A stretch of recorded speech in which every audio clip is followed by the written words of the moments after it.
Coming up today on Locked On Texas Tech, the portal frenzy about to get frenzier. And all the names you want to hear spoken, you hear spoken on this episode. Williams, Hudson, Federico. Next.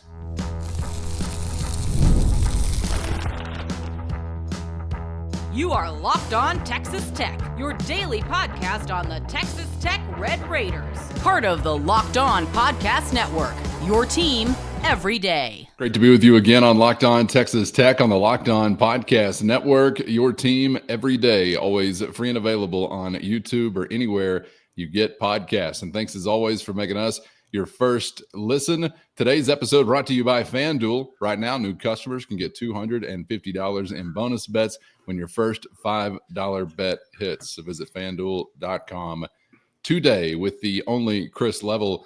I'm Casey Cowan. Chris, great to be back with you once again, maneuvering through a busy week, and it's about to get even busier. Depending upon when you are possibly consuming this conversation, could be a portal window eve, could be a portal window morning or afternoon, or maybe you're having some portal window opening leftovers the day following the opening of said windows. How many times can I say open or window in the first 30 seconds? Probably a new record. We're going to dive into what's happening with Joey McGuire's Red Raider football program as that window opens up this week, and still some things to catch up on from a basketball perspective. Chris, I want to get to some of the things that will be happening this weekend as far as some visitors and in what category these visitors fall, and then some questions about a guy that's been often discussed in recent days, Federiko, and whether or not maybe there is a feeling that you could be reaching a resolution one way or another with the Red Raider big man here pretty soon. So we'll get to that and some thoughts there, and could also include some things you might say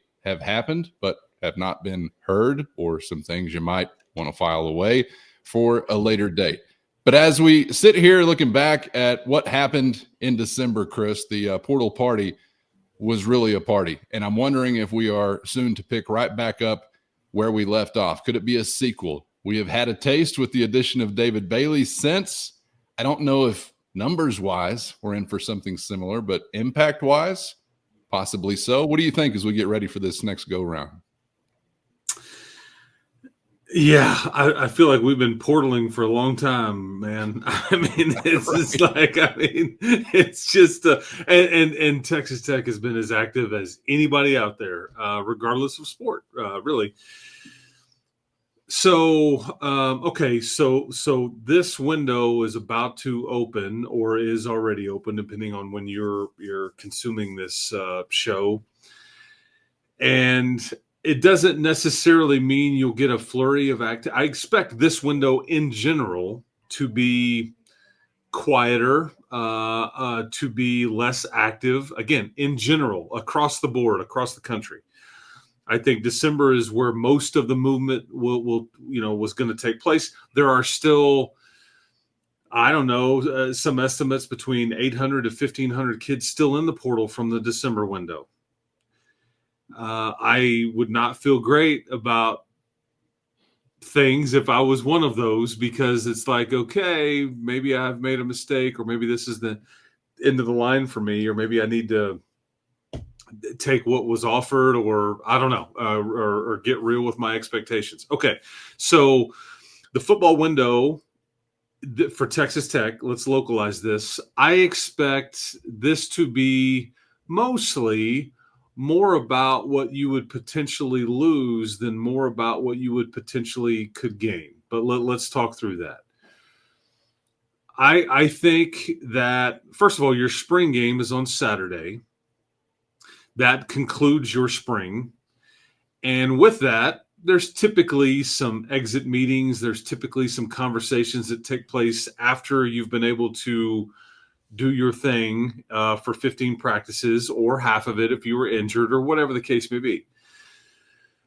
And so some of this Texas Tech related activity or non-activity may be slightly delayed into first of next week, or over the weekend, or whatever. Okay. But, Joey did something. He said something in one of his media deals earlier this week. Hey, you think you have a handle on it, and you just know that you may get a surprise or two, like in a bad way. And he's like, I'm not naive to that. We try to do everything we can in culture and the finances and, making everybody, giving everybody opportunities and all the stuff. But you don't know what somebody's wishes are. You don't know if they've been tampered with. You don't know if who's got a starting spot that's being offered, maybe closer to home. Maybe there's some more money on the line. Who knows what or why? Is the player good with everything? But man, mom and dad or agent are getting involved, like the Tennessee quarterback deal with the dad and everything. So there's a variety of reasons. What positions may you see somebody exit? It's a good question. Yeah, it's a good question. Would you have any guesses there or any suggestion? Because I've got a few. Well, I got to say that the context would be kind of hard for me to split up because I'm wondering, in a typical case, like, is there some disgruntlement or are there guys that are really flying high and they want to find a better situation? But I sort of feel here we're talking mostly competitively as far as position battles, right? Because that word squeeze is something that we've been throwing out there. So I don't honestly know that I have a lot of good guesses because I guess if I'm mentioning some names that I'm afraid might be on the list, I'm also talking about some guys that I like the future of, or at least did at one point before you had these portal ads. So you take me the direction I need to go because I'm twisted 6 ways from Sunday, I guess. Yeah, I mean, so I'm gonna be real curious to see what happens with somebody like, say, Cameron Valdez. That's one we have stated that there's been some injuries here. I don't think he's done anything this spring. I think you're over on your 85-man limit, and so we need to point that out too, Calvin. I think that there's going to have to be some decisions that you make by saying, hey, we brought all these new dudes in here. We can't keep everybody on scholarship, so we're going to have to, wish you well, try to find you a better spot, whatever.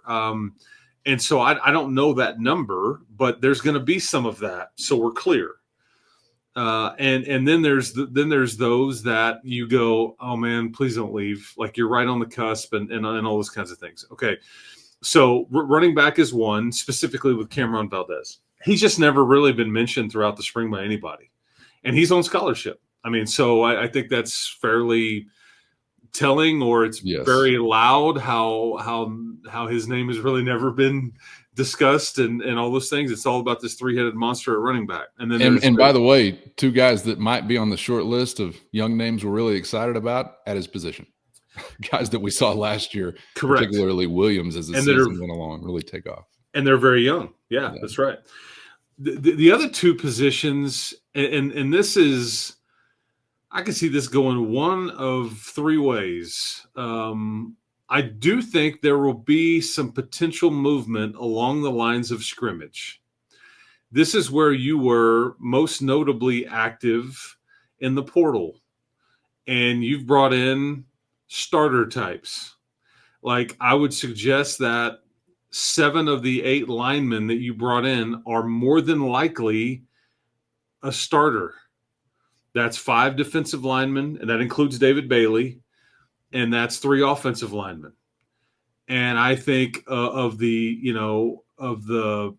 because I don't know if between Skylar Gill Howard and Lee Hunter and then AJ Holmes, I mean, I think 2 of those 3 are gonna start. So one of them is odd man out, just because it's like we're not starting with the three interior defensive linemen in most personnel groups.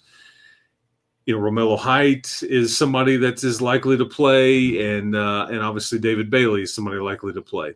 Then you've got the 3 offensive linemen from an offensive lineman on that side of the ball with Howard Sampson and Zambrano and Jados.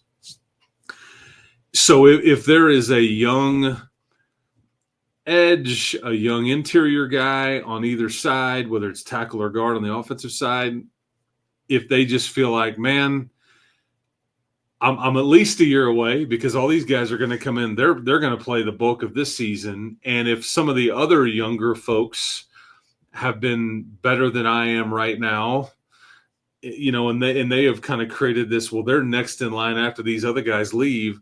I could envision a scenario to where you lose some trench folks, and this is the part that sucks. If true, there may also be a scenario to where you have to tap on the shoulder of somebody that just hadn't progressed in some of these situations, whether it's edge or on the offensive line or whatever it may be, that is in that redshirt freshman, redshirt sophomore, redshirt junior, or just, true of any, just in that meaty, middle there, to where you go, man, it's just not happening here. The numbers are working against us. We're going to have to move on. You could probably go play somewhere and play a lot, but it's just probably unlikely to happen here.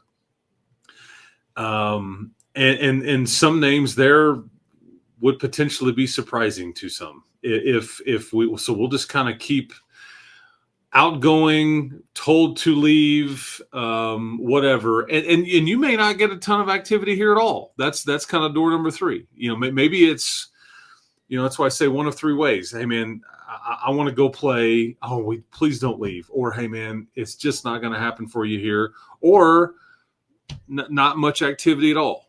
But I'd be willing to bet you get some sort of movement here along the lines of scrimmage with some younger folk.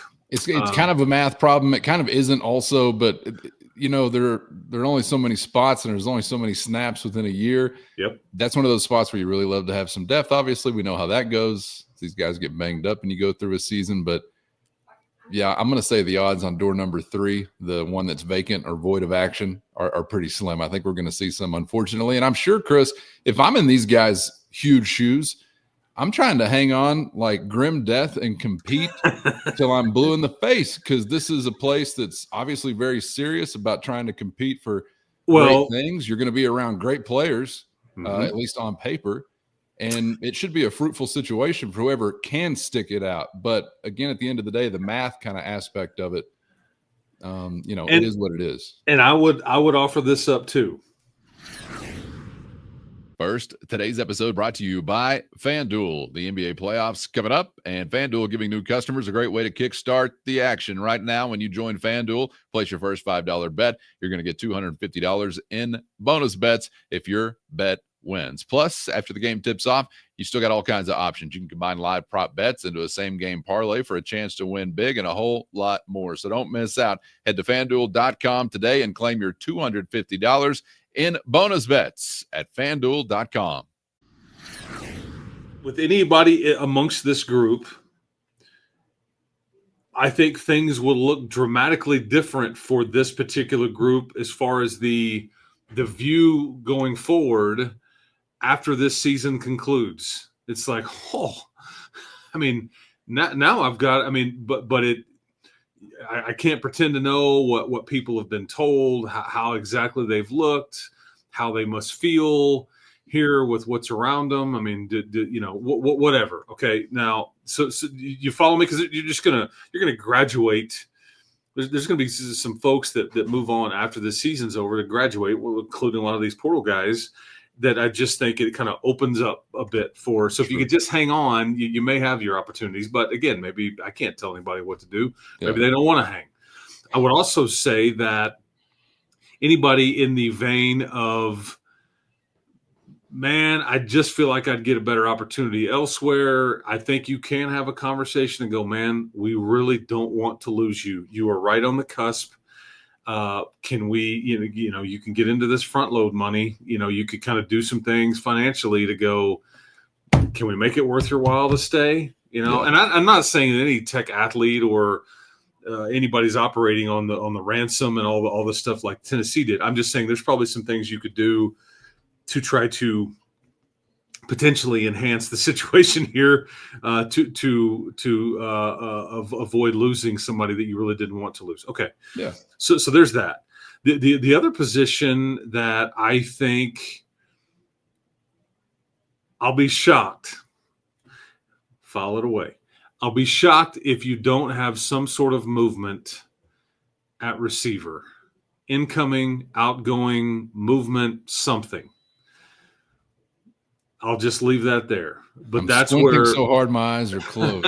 Yeah, that's where That's where I because it's not going to surprise me. This is the one position where it's not going to shock me if there's movement both ways, incoming and outgoing, and maybe they're directly there's a direct correlation into said movement incoming that causes outgoing or whatever. You know what I mean? But I just wonder about that spot as well.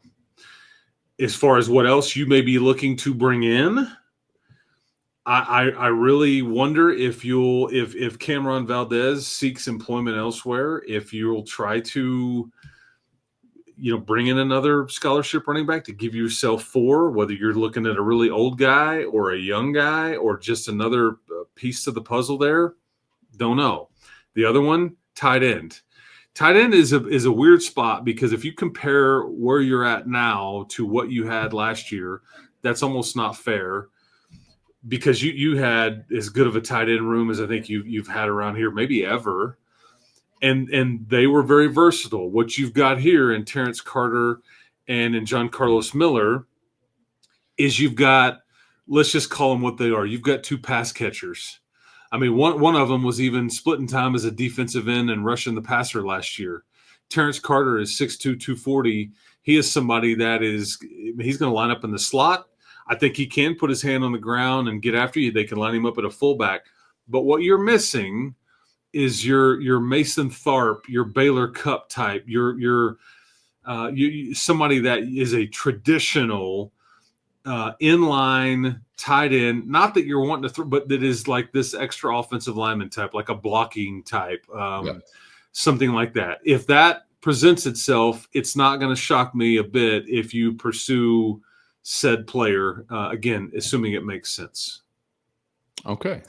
You got another one to add, or can I ask you about the secrecy aspect?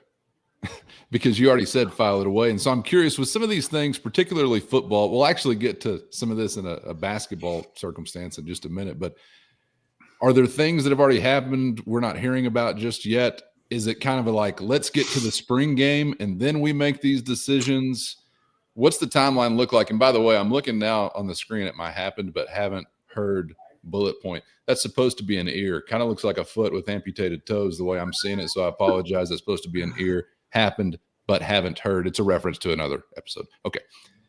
Is that the case for some of these guys? Decisions are sort of already made, or is there this kind of line, imaginary or not, with the spring game to where you start to make those calls?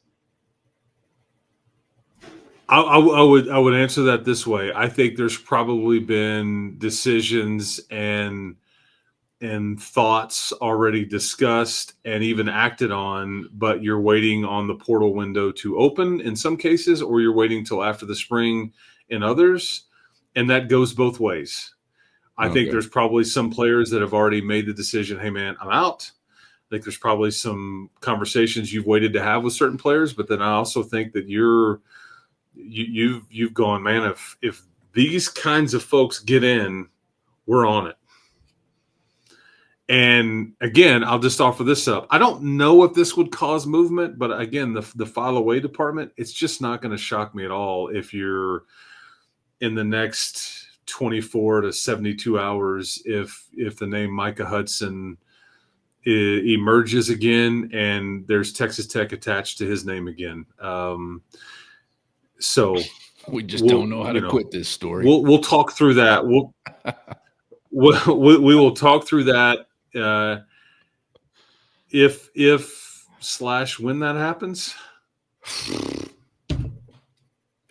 Let me grab a stiff drink before we finish this conversation, Chris. I don't know what else you might be getting ready to tell me. All right, stay tuned. Great reason to subscribe on YouTube or anywhere you get podcasts.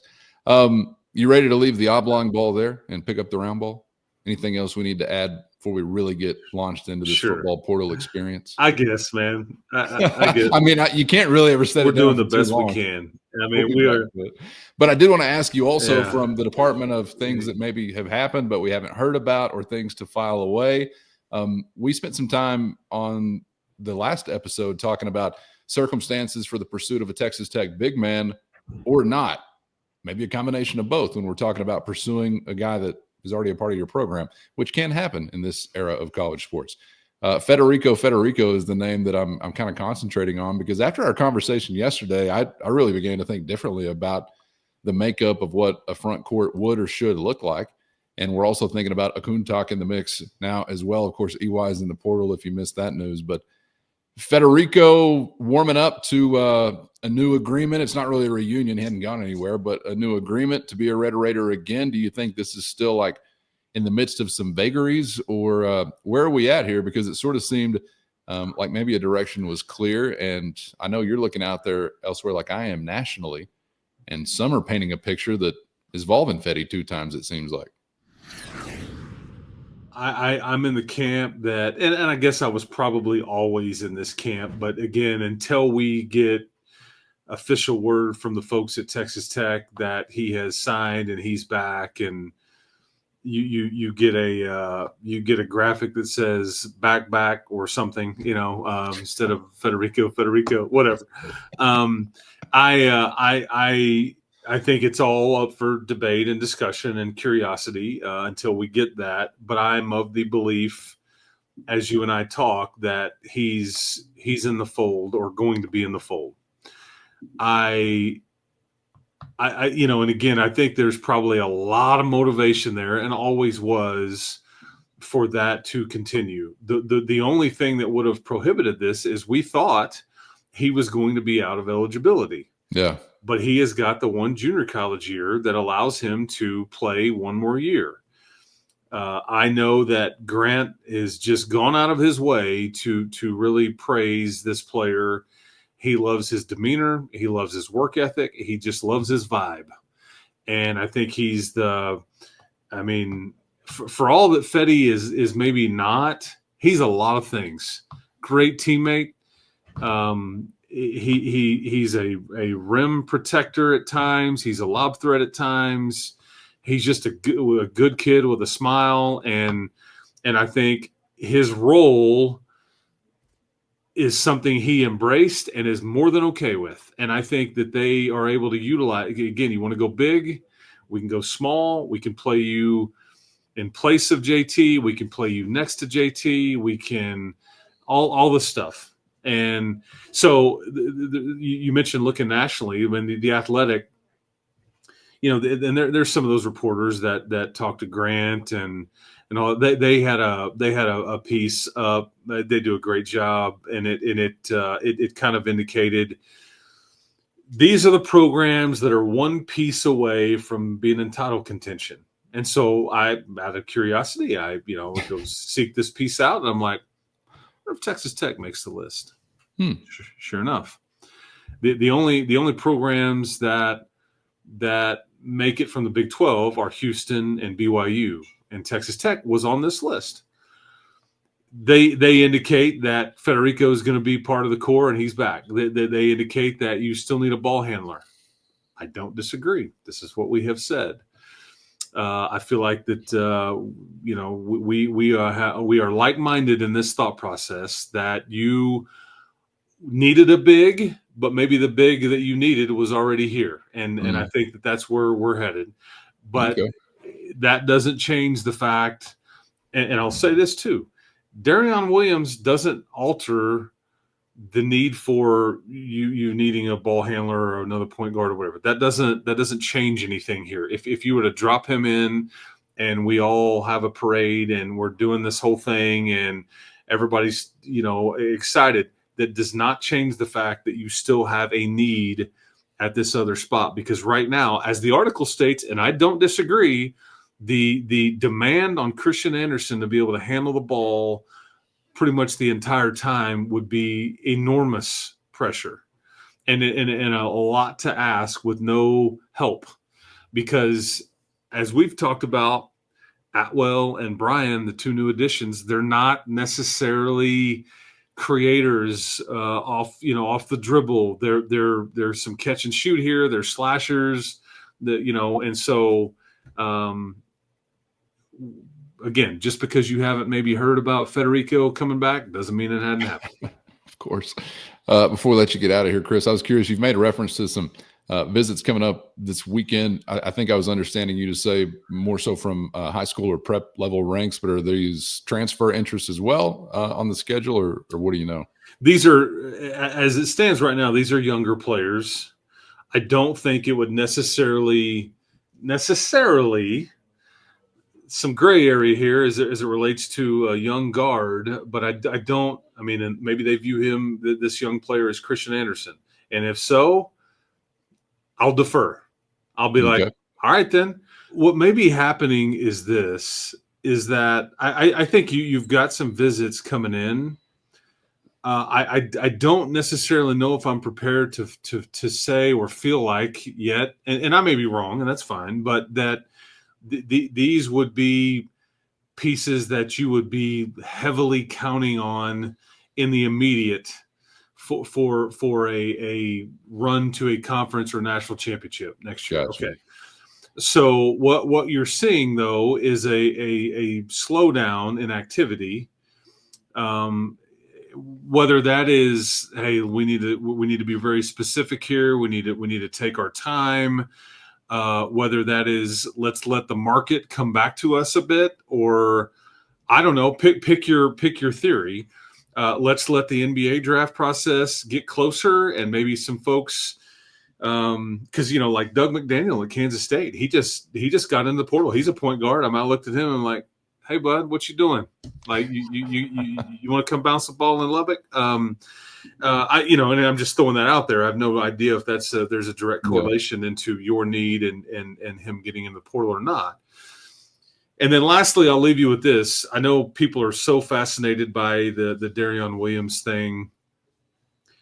And I see this, if there is to be a reunion here, this is how I would envision that happening. And I don't know if there is going to be a reunion or not, but this is how I would envision that happening. I think if there is any sort of, I'm still going to go through the draft process, I just don't think that is going to play out and he would ultimately return to Texas Tech. Again, my opinion.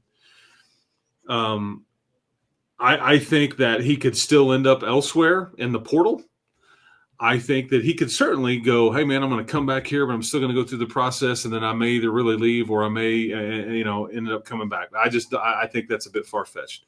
However, if you think that if Grant were to feel like this was a final piece or a piece that wouldn't, based on what else we've put together, if we could make all of this work, which I think that's a tough question. I think people play fantasy, this or that, and I just think there's a lot to factor in and consider there with what you've promised other folks or what you think other folks will do for you. Just will it all work? There's a lot of mouths to feed here potentially, because again, him returning or not returning does not affect you still need somebody that can come help the ball handling stuff and facilitate. Okay. But if there was a situation where, okay, this is a one-time deal. Hey, we need a donor to step up and like make this happen financially, because I think that large in part, the budget you had allocated for your program here is mostly spoken for. Whoops. That's funny how fast that goes, Chris. Well, but this is what happens though. Whenever hey man, I'm going to get into the portal. I'm declaring for the draft. Good luck. Okay, I got you. You are well within your right to do that. And so, but if it like, hey man, what if I didn't want to come back? Well, I don't know how that all played out. I'm just saying. So that would be the one scenario where I would be like, man, if. And then with that, I think that would probably be like, hey man, take your name out of the draft. We'll do this for you. Let's go hunt for a title together. Short of that, I really don't know if I see this realistically happening. And again, I think that comes down to the things we've talked about. Would it work? Chemistry, role, finances. There's a lot to sort through there. No doubt. And the sorting will continue. I'm done portaling for today, man. That makes my head. Not. All of this makes my head want to explode. You can say it if you want. I can't. You're never done. You think you are out? You're never out. To quote Al Pacino from Dick Tracy, "When you are dead, then you are out." Yeah. I'll be visiting you, and we may both be there together. Nursing home someday. Chris, what do you know about the transfer portal? Hearing anything between Jello breaks? All right, man. I appreciate the time as always. Thanks for the insights as always, of course. And looking forward to the next one whenever it may come. We're going to spend some time talking Red Raider football spring camp on an upcoming episode. Want to listen into some comments from a pair of brand new coordinators we've got in West Texas as well. And, of course, the spring game coming up this weekend, and still a Matador Mob mailbag episode to go before we are out of here this week. So looking forward to it all, Chris. We'll see you for the next one. Hey, man, sounds good. We'll keep trying to sort through all of this together. But yeah, guns up. And thank you for subscribing and watching what Calvin and I do here. It's been a lot of fun. And we just simply are here to try to do the best we can. And we appreciate everybody for trusting us. How about that? Appreciate you being out there. Thanks for the time. As always, get subscribed on YouTube or anywhere you get podcasts so you never miss an episode. And thank you to the everydayers for always riding along. Hit the show notes and check out a link to a free 14-day trial to join the Matador Mob as well. If interested, that's your direct line to Chris and myself with one-on-one text sent straight to your phone. For Chris, I'm Casey. Thanks as always for the time, and we hope to see you back for the next round on Locked On Texas Tech.